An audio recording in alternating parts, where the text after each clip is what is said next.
Doubles is a variant of variables that allows creators to use decimals in their variables.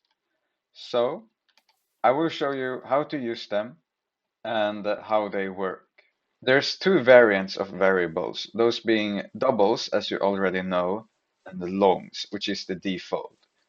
I'm not gonna waste any more time and just show you how to use doubles. So, what you want to do is to add a change variables action. Once you have done that, you want to change the name of the variable. I will change the name of my variable into test, but you don't have to name it test. You can name it whatever you want. The important part into making a double is the value. If you change the value into, let's say, 1.5, it will automatically turn into a double.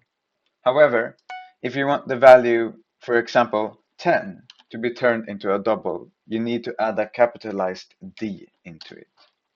The reason of why you would ever want to turn 10 into a double is because longs and doubles can't interact with each other.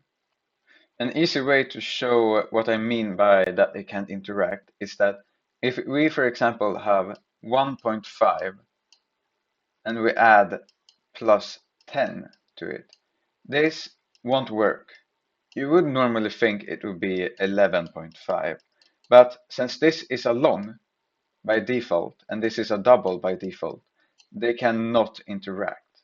However, if we take 1.5, which again is a double by default, plus 10, and manually turn it into a double by adding a capitalized D to the end, this will magically work, since they're both a double, which make them able to interact with each other. Showing this in game is if we have the variable 1.5, which is a double, and increasing it by 10, which is a long by default, we'll see that it won't work.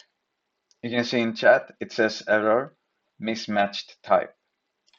But if we turn 10 into a double by adding a capitalized D at the end, this will magically work. We can see it turns into 11.5. That's it for this guide slash tutorial.